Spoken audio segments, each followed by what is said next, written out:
Thank you, Mike. San Antonio police officers responded to yet another shooting last night, and this one happened right outside the Axial Apartments on Cinnamon Creek on the city's northwest side. Now, we're told that one person was taken to the hospital. Officers have not said if anyone was arrested in this case. There were at least 5 shootings in San Antonio just yesterday. It's Texas primary election day. Voters will pick their nominees for governor, attorney general, and more. To the state's congressional incumbents, moderate Democrat Representative Henry Cuellar and Republican Representative Van Taylor of Plano face potentially tough primary tests.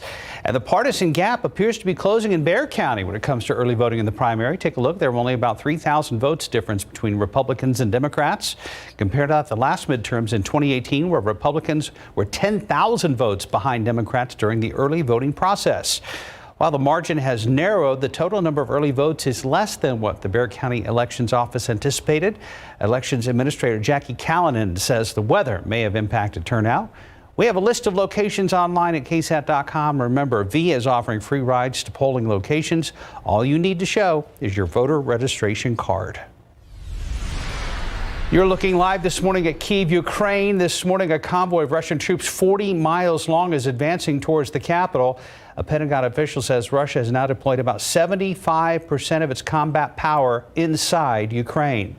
Overnight, the International Atomic Energy Agency said Russian forces are now approaching a nuclear plant in southern Ukraine. And the group says the supervisor at the Chernobyl site has not been allowed to leave, raising questions about how the site is being administered. ABC's Andrew Dimbert has the latest.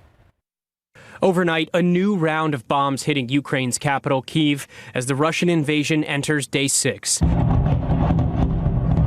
Now the International Criminal Court says it will investigate potential crimes against humanity in Ukraine. 16. Ukraine's President Volodymyr Zelensky accusing Russia of war crimes.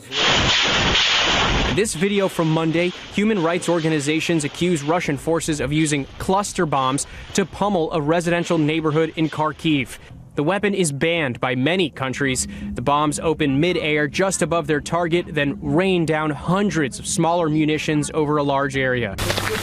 Zelensky also accuses Russia of using highly condemned thermobaric bombs, which draw in oxygen from the atmosphere to create a devastating explosion. Now, Ukraine's prosecutor general is posting video and pictures to social media of damage in Kharkiv. President Zelensky also signing an application to join the European Union, a largely symbolic move because the process could take years. Zelensky also requesting a no-fly zone over Ukraine. But the White House is dismissing that idea. It would essentially mean the U.S. military would be shooting down planes, Russian planes. That is definitely escalatory. That is not something the president wants to do.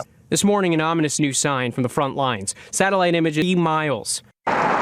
Meanwhile, in Moscow, the Russian economy feeling the shock of Western sanctions. Russians waiting in long lines at banks and ATMs, running out of cash, their currency crashing.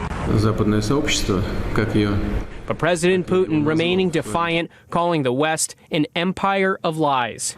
More than 400 civilian casualties have now been reported in Ukraine, but officials say the number could be far higher. Andrew Dimbert, ABC News, New York. California now, authorities say a man shot and killed his 3 daughters, their chaperone, and himself during a supervised visit with the girls at a church in Sacramento. Officials says deputies responded to reports of gunfire around 5 o'clock last night. The victims included 3 girls ages 9, 10, and 13. The sheriff says the shooter was estranged from the children's mom, who had a restraining order against him. Investigators believe the shooting happened during a supervised visit with the children, and the 4th victim was their chaperone.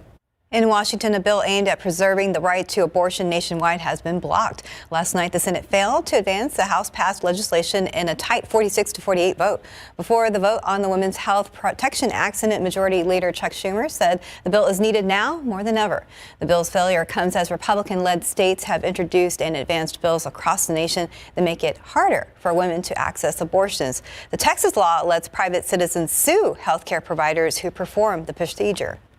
436, about 35 degrees.